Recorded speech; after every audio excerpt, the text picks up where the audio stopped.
Hello, dear futurists, design leaders and creative thinkers from around the world. I'm Ekaterina from Future London Academy, and today I'm joined by Joanna Brassett, their founding partner of research consultancy called intO. intO is an amazing company that works across the world with some of the most renowned brands like Skyscanner and Uber, helping them to do research in local communities and help them understand local cultures by engaging with people who actually live there. And I'm super excited to talk to Joanna today about all things research, from the tools that she uses to approaches to remote research and everything else she learned on the way. Welcome, Joanna. How are you doing today? Thank you very much for inviting me. I'm very pleased to be here. Amazing. Well, I have so many questions because I feel like research is one of the trickiest topics in innovation. On one hand, has a lot in it. There are many tools, there are many approaches, there are many ways to do it. On the other hand, is probably the most difficult one to sell to clients as well as to show the results of. So it is quite a challenge. So I wanted to start with questions actually around how do you even start research? So you work with big clients, and let's say a client like Uber came to you saying they want to do research in a local market and they want to understand the cultural aspects of it. What do you do before starting research? Are there any kind of preliminary scoping that you do to understand what kind of areas you might even go into, or any particular tool you go with first to understand what you should do in this research phase? Yeah, that's a really great question. Yes, we experience it very often that clients have the ambition to gain new knowledge, but don't quite have the focus to right in the beginning. So we're there really to help them and take them on the journey. And that's really the first phase of work, is to assess what lens we should take, which lens we should kind of, you really can think about it quite physically. There are different lenses through which you can see the world. And that's really the first kind of assessment. So because of the nature of our work and our business and our setup, because we work in many parts of the world, very often clients come to us because they want research in many parts of the world. So that's kind of typically the starting point of the conversation. They get very much inspired by the possibility that we can give them access to regions where normally they potentially thought they can't do research, because we will also work in emerging countries, or countries where there are language barriers or cultural barriers. So really the first conversation is, okay, which regions, which countries, what is the balance? And then we understanding the objectives of the project, we can give out recommendations, how to balance. If you balance in different continents, if you focus in one continent, we kind of can then provide information, especially now during COVID, where it's more feasible to conduct research. I mean, this is now a very typical kind of conversation. There are business needs and there are feasibilities, and they need to be balanced out. And then there's a focus on the actual consumer, on the actual people and the users of the product or service of the brand. And then again, sometimes obviously clients have conducted preliminary research, which indicates their target. And then the question is, are we doing more in-depth research into your target, or is the objective to expand into new areas, into new potential consumers? Are you and understanding them and how a business can expand? So then it's really about assessing different criteria. We very much kind of recommend a methodology which is all around recruiting progressive users. So these are people who are just slightly ahead of the curve. Not necessarily, they're not extreme users. That's another kind of quite common methodology within innovation, where you conduct research with extreme people who have very kind of edgy behaviors, but it does not mean that these edgy behaviors will ever become common behaviors. So these progressive users are great if you want to interrupt a team and really open their eyes. But we kind of prefer really and recommend a methodology which is with progressive users, where we can see, there's kind of previous knowledge necessary to understand who are the progressive users, what are the indicators. But these are people who, their behaviors probably in the next 1 to 2 years will become quite common. And this just gives the research a bit of edge and a bit more vision into the future. Is it the same concept as super fans, like someone who already uses your brand and kind of loves your brand and it just kind of has a bit more insight into why they use it in a certain way, and therefore they will be able to explain a bit more in terms of when and how and what do they do with it? Is it similar concept, or is it something else about these progressive users that you're looking for? Yeah, it's different actually, but it's again like a definition of a particular group. Like if you want to find super fans that know a lot about your brand, then that's that. But what I mean of, if you think, for example, about very common topic, which is sustainability, it's everywhere.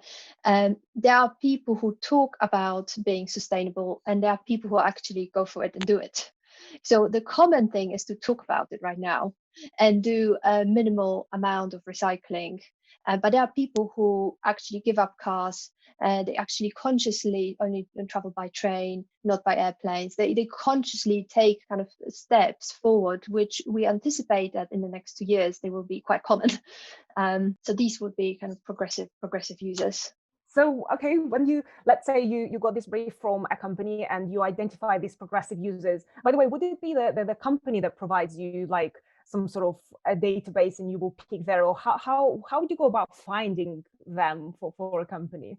Yeah, so no, not normally a database. These are normally confidential, and GDPR regulations don't allow you really to share these nowadays. So we do all our recruitment ourselves. We don't outsource that because we find we have then more kind of control, I suppose, and finesse around the selection of the users. And if you think about research, as good as your starting point, your people from whom you get the research, the better the data. If you start with somebody who is inappropriate for that particular research, you never get the right insights. So we put a lot of emphasis on the choice of people. It's also because we also tend to work with small numbers.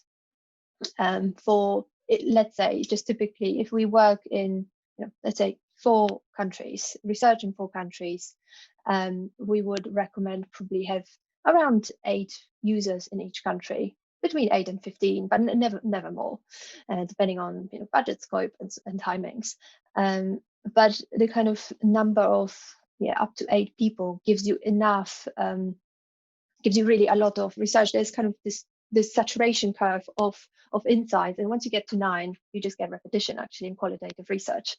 So especially when we work nowadays with digital companies and digital service brands, they're very data driven, and they're much more used to work with quantitative research. So even though they want qualitative, when they come to us, there's a whole learning curve, and the client needs to gain the understanding that qualitative is different, and actually there's no point doing interviews with 30 users in one particular country.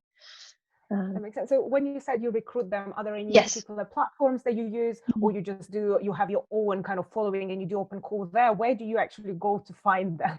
Yes, because we work so bespoke for every project. I mean, that gives us the flexibility. We do not have our own platforms, or we don't have panels. We don't use panels.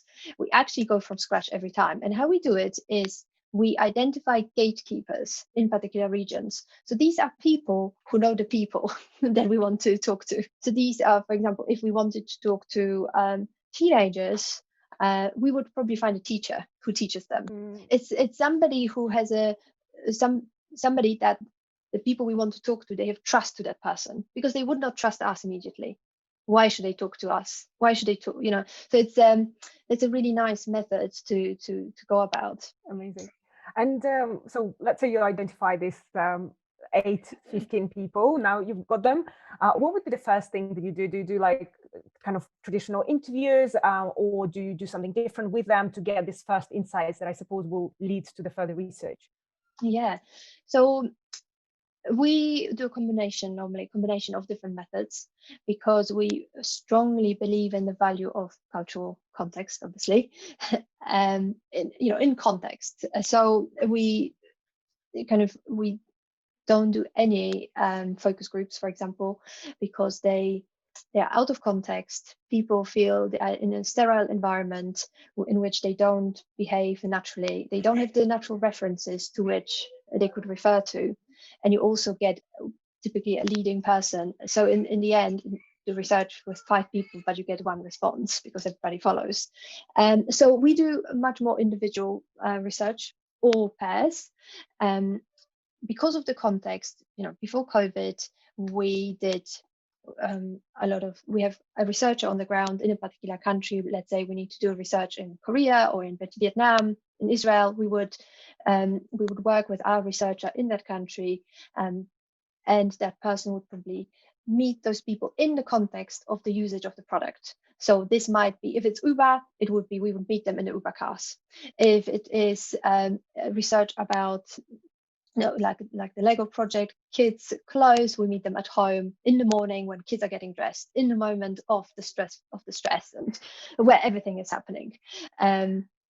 If it's a project about DIY, we would find people who are currently doing DIY in their house, and we would meet them in their homes and so on. So now so that's one method. We also were connecting remote before, and now we only do everything remote because of health. We don't do any on the ground research right now.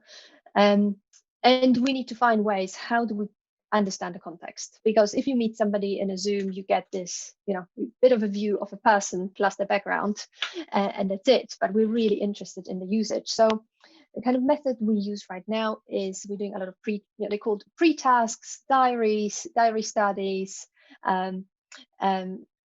That's how, that's typically this is used. So 2-3 days before we actually conduct an interview, we send people tasks, and typically it's a task every day. So it's not just one task. It's kind of like, day 1, could you please introduce yourself and do a selfie video somebody using the product or service that we're researching, please comment on it. So we're almost we're training the participants to do research. That's really what it becomes. We're giving them instructions, and they're doing research either on themselves or on their friends or family. And that gives us a lot of context, a lot of videos, real life, but in distance.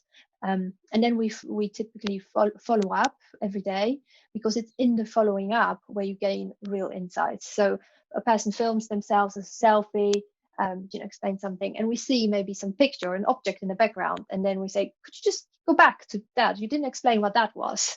And then it becomes a conversation, and we use normally the normal social media communication app for that. So WhatsApp in Europe, Lime in Japan, and so on. And the reason for that is, there are a lot of ethnography type apps and research apps, but they are great in certain countries, but not great globally and everywhere, because they're not as optimized as the local most common social media app.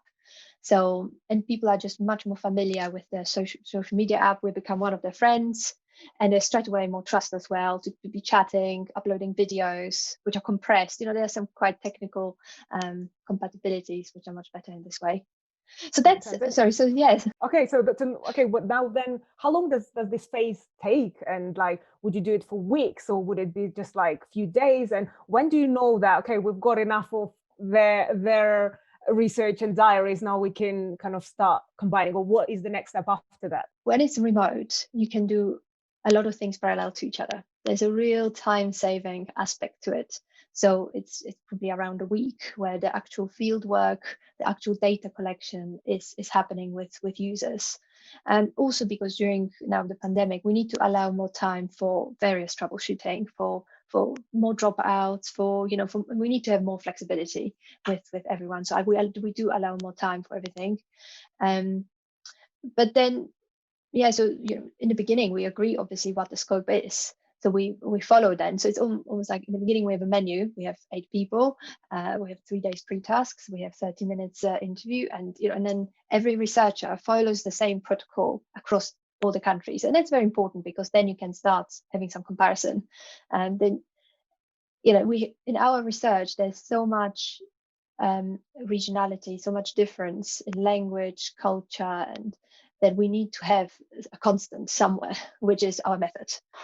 And are there any tips on conducting that remotely? You mentioned they're using the natural platforms of like WhatsApp or whatever that is, but in terms of what, I don't know, instructions do you give them, or how to make them, make your users give you maybe some kind of better insights, any prompts that you give them to get the better quality of research from this? One of the most important things as a researcher, you need to gain trust from your users, from your participants, and then people start opening up. It's a natural relationship thing, and how we do this is we actually have conversations with them before the research. So there's this whole build up is happening beforehand. Whereas if research happens, for example, if participants are recruited through a recruitment agency, they're handed over to you, and the first moment you speak to them is the interview. It's quite strange, right? It needs first half an hour to build up a bit of trust, and then you have another 15 minutes, and then it's finished.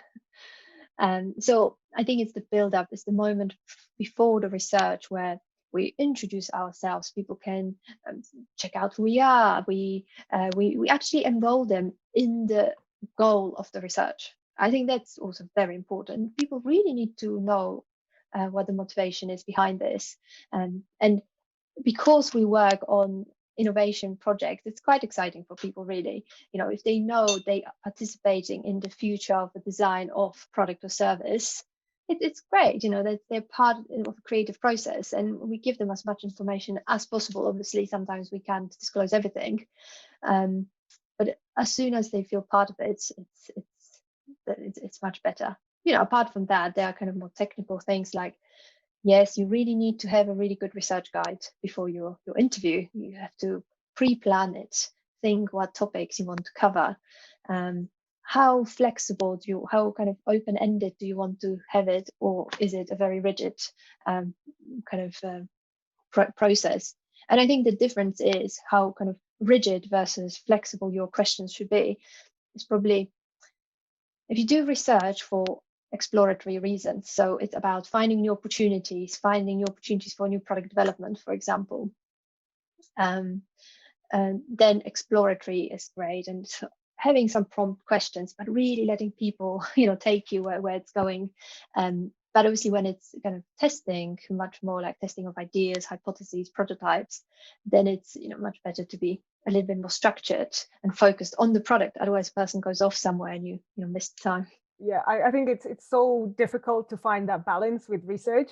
And I know I love talking to people. So it's always like the combination of just the conversation goes one way and you want to kind of continue going that way, but then you also have the structure of the research that you need to stick to. So finding the balance between allowing the flexibility of the conversation, not to sound like a robot, and actually achieving your goal and not missing the things you actually are here to find out. I think that's quite a difficult one. And when you after that, so after all these kind of conversations, how do you then combine? You mentioned you have different researchers doing these things in different areas. So how then you all put it together? How any again tools, platforms, frameworks do you use to actually bring it all together? Yeah, no, that's really relevant question. I mean, yes, we have different sources of data, so users, but then we have other sources of data, such as interviews with experts, or our local researchers might do some kind of high street research and to look at competitors and what is happening. If it's more kind of retail related, for example, we do trends, we do desktop research. So there's a lot of data coming together. One designs the interviews and the data collection, and we also then need to design the analysis process, especially when you have many people working together, so that everybody has the same goal, follows the same steps. So we have, practically speaking, templates, and we have spreadsheets, we have, different themes of insights that we want to find out, and everybody works in their own languages, but then very soon also starts translating things into English. So the kind of first bit of regional research happens by every researcher on their own separately, and then probably a few days later we get all together and start sharing it in English at that point, because that's normally the common language if we work across many different countries, and start comparing and start seeing what is specific and what is relevant everywhere, and what is very, very, very, very regional and what's global. It's always then the balance and really teasing out regionality versus kind of common insights, global insights. And is there, so you get together and you do, I don't know, clustering, they like, I don't know, do you use Miro Yeah. or any other platform to put it together and then cluster the themes, or how do you start that process? Yes, absolutely. So we do use Miro. We really like using that. We use Google Docs across all the different Google Sheets, Google Docs, Google Slides. So it's a very collaborative process where we work across those different documents. And yes, cluster. We typically have one project lead who is kind of the head of and kind of keeps an overview and prioritizes all the different insights as we go along. And obviously at this point, clients join very often as well, because they might have regional insights or regional priorities. If we work across many regions, we also work with many different regional offices from the client. So it's not only that the consumers are from different regions, but we might be working with 5-6 different local offices as well. And they might have all different opinions about what is relevant in their countries and what isn't, and which country is the most important one. Yeah.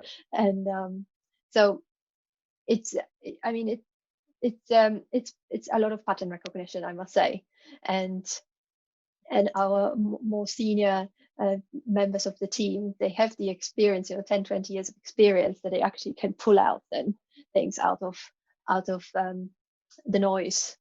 It's, I think, a combination of kind of intuition based process, which comes absolutely with years of experience, plus the rigor which really comes from social sciences.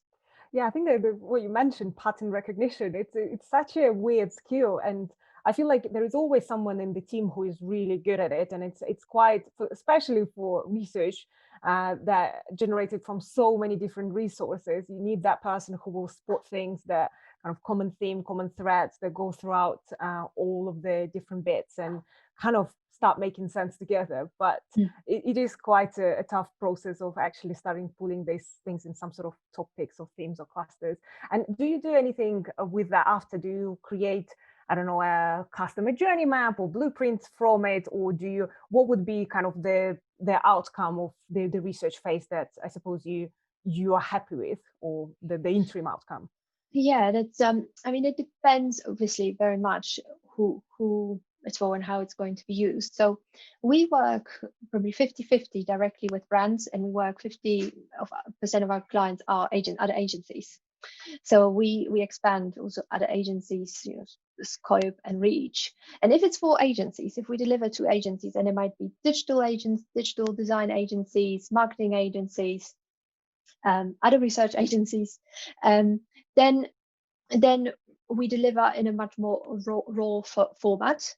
So we deliver we kind of conduct what we call top line analysis, and it's not as polished as it would be something that would go to as a brand client, because actually the agency that we deliver to is doing the last bit of polishing, because they have, they actually understand their client relationship better than we do at this stage. So we focus on the data collection, and we focus on the analysis itself. And sometimes we even deliver in an Excel sheet. There might be the delivery format where we deliver a really well structured sheet which has different insights. On top you have all the countries, you pull out different quotes, and how that is, what that means for the particular project. So that could be in that way. But then if it's a longer innovation project directly with brands, then yes, then there are different formats. It could be in a more report format, and especially when we deliver to insights teams, that can be a very useful format, because they are used to pull out information out of reports, and they want certain chapters, and it's a conversation how this report is structured. At the time, like a PDF PDF, report, yeah, or exactly. It's a PDF report of 70 pages covering various countries, various themes, with images typically, because we have had that contextual engagement with our users, which always brings it more to life. We might plug in some videos into it. So that's that. If, for example, I think you get a more complex stakeholder map, and you get more different teams engaging, maybe category directors, or you get marketing teams into it, you get the new product development teams into it.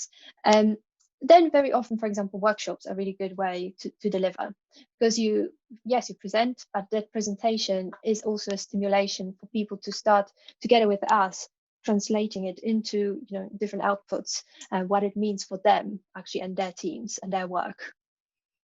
Okay, so that might kind of almost merge into ideation session of what the next step might look like. Exactly. Then there's more ownership, obviously, of those insights. I mean, in the past, we have also created platforms, which are also great, especially when the insights need to carry on for longer periods of time. If clients plan to use those insights, maybe for 12 times, for 12 months, and then different people can dive into a website type format at different speeds, different depths, especially now in the remote kind of situation where obviously we deliver everything remotely right now.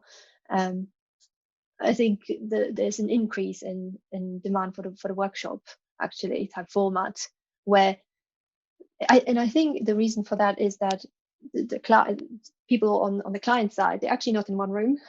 So when we finish presenting, they actually are not in one room just even to discuss, or share their emotions about where this is taking them.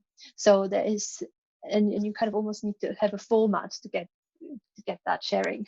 No, I think that totally makes sense. And what you said about bringing the client on this journey, because again, the whole point of research is actually to do something with it. And there is so often so much time and money put into research only to be forgotten because no one believes in it internally, or it was done by a different team and the project is actually taken over by the other team, and all the office politics that goes into that actually makes of this research almost useless. And I think it's so important to have that connection part where you take the rest of the team or the new team or whoever else is working on this project next to dive deeper into everything that has been found, I suppose, ask questions, and also start coming up with the next steps. Talking about the client, also, I think one part that a lot of people and teams struggle with is taking them on the journey throughout the research, not only at the end, because I think that's exactly the same problem of when, as a researcher, you go away for, I don't know, a month or even a couple of weeks and do something, and the client is not even aware of what you're spending time doing. Presenting something back becomes very challenging because there is no trust in what you found, as well as kind of they're asking, where did all the money go? What were you doing there? So how do you bring the clients on this journey with you from the beginning? Do you do weekly updates? Do you have calls with them, emails, or what do you do? Yeah, I think there are two situations we could cluster this kind of engagement. One is, I mean, when we have a kickoff, that's the key question, I think, when in the beginning, how much would you like to be engaged? For what reasons would you like to be engaged or not engaged? And we might actually encourage them to be more engaged. That's normally our encouragement. But also, really important to be sensitive how much time actually people can commit from the client side, even though they might be very ambitious in the beginning. Everybody's diaries are quite busy in the end. And then we design this kind of engagement process accordingly to availability and the need. And I think the need is one, either is because the client wants to learn. It's actually a learning journey, and learning about two things. One, about their users and their brand perceptions, so they kind of really want to have first-hand engagement during that learning process. But the other one is actually learning about research, and it's really common for us, and we like it really, and we love it, and we encourage our clients to learn with us. I mean, a lot of our senior team members, we are actually lecturers. We teach on university. So I'm visiting professor in Dessau in Germany. Johnny teaches at the RCA, and so on. So we like sharing knowledge and we like teaching people. And it's almost like a byproduct of working with us, I think. And we take them on their learning journey. So reviewing certain aspects together, joining the interviews, taking them on the journey of the analysis. And the other aspect would be, the other kind of aim would be is more collaborative, because the kind of the learning, we take them on our boat and they go with us, right? And the collaborative aspect is much more when clients actually can share a lot of expertise of a particular, subject area, the industry. So then it's much more like we're giving something, they're giving something, and that's obviously different type of meetings, different type of engagement, because it's it's kind of going along. And practically speaking, it could be, for example, typically with the core team, we definitely have weekly meetings to update them where we are, what has changed on their side. I mean, it's so important to know what has changed on their side. They might have, shifted their focus of the business in the meantime, and or shifted questions, and we need to take that into account.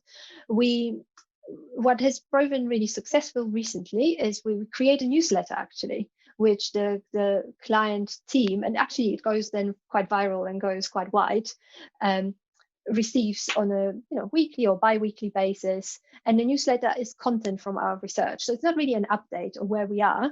It's not the kind of process update. It's more we send them relevant links that we have captured,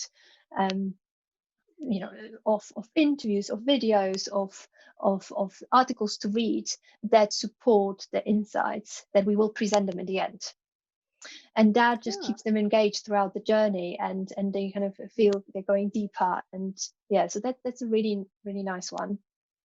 I love that idea, and especially because it has these extra bits of content that bring a bit of context as well as, I suppose, inspire the internal teams to think about certain problems in certain angles. So definitely keeps the excitement. That's a brilliant idea. Yeah, it's really nice because apart from learning and being engaged, it's an internal specific newsletter, but it's also about stakeholder management. That type of newsletter can be spread beyond the core team of the project, and other people are then just know that something exciting is happening. Brilliant, I love it. And was there any situation, I'm sure there were, where the client did not believe in research in general, or in particular tools for research, or in the budget or time for research, whatever there was, they were skeptical about certain aspects of what were you planning to do? And how did you explain that and educate them about that? Or any tips or tricks that you can recommend when anyone needs to talk about research or tools for research? I mean, there's a whole range, it's a spectrum of knowledge that different businesses have. And it's a kind of knowledge about innovation and innovation practices, from not believing that even design has value, to being experts and pushing the boundaries of innovation and experimenting. So I think in the very beginning of an engagement with a new client, we assess that. Where are we on the spectrum with the client? Where is the client's team? I think typically there's always one person who is like a champion in an organization, who is pushing those boundaries, who is trying to take it further, and that's why they obviously engage with us. And who's either introducing, who has been maybe even hired to introduce new processes. That has quite often happened, actually, that a person has been appointed to introduce new processes. They introduce us to the company, and then we have an ally, but everybody else isn't. So it's then it's one thing is taking people on the journey. It really, really helps them. They really start engaging. But also doing a little talk or workshop beforehand. For example, how do you translate insights into something that is relevant into a new product? What is this magic that happens during an ideation, for example? And if we, for example, do introduce that early on, people start saying, I get it, how this is going to work. Oh, that's an interesting trick, to tell them what the next step is. So essentially, where we're all going to, what the ideation might look like after all these insights. That's really good. I think we're running out of time. I feel like I have so many more questions about research, and obviously you have so many years of doing research, so you have all the answers. But I suppose I wanted to finish with one question. There is kind of, if you had to give advice to yourself, having all this experience in research and done all the work that you've done with a variety of clients across the world, if you had to give advice to yourself 5 years ago, that would have saved you time, energy, money, whatever else it is, in terms of how to either work with clients better or do research better, what would you tell yourself? Mm, right. Being bold, I think, is one I would have told myself, and really being and encouraging the clients to be bold. I think by us establishing the network of our researchers and obviously starting to having stories to tell how this works and how people can have access to the less typical countries and less typical consumer groups encourages people to do it and to believe that it's possible. But yes, encouraging companies really to look beyond their their typical kind of lens where they go, Germany and UK and, well, one country in Asia, okay, Japan. And it's we and intern really my mission is to give people to de-westernize research and really start designing products that are not based on just those countries and those behaviors that we currently still work a lot with, because in the end, especially global brands launch globally, and then people in South America are using products or services that are based on European insights. So just thinking more widely, thinking because it's possible. I think before businesses just didn't do it because it just felt so complicated and so expensive and so complex that you just did research close to home. But you really don't have to do that, with us, and therefore one can really diversify the innovation pipelines. Love it. And I think that's such a great advice, especially because I feel like it links to the first point that you mentioned about kind of having inspiration from this super users, and as well as the extreme users, and kind of all the other aspects that actually give you much richer data than your kind of typical core usual customers that you might interact with. So getting those insights from the furthest corners, from the furthest users, from the most interesting types of people is something that can differentiate your brand and can differentiate your product. And definitely looking into markets that no one else looks into to get those insights, I think is such a great way to approach it. Thank you so much, Joanna. It was lovely talking to you, and really enjoyed all the conversation and all the insights and research. Thank you so much. And thanks everyone for listening, and hopefully until next time. Thank you very much. It was a pleasure joining you. Thanks. Bye. Bye.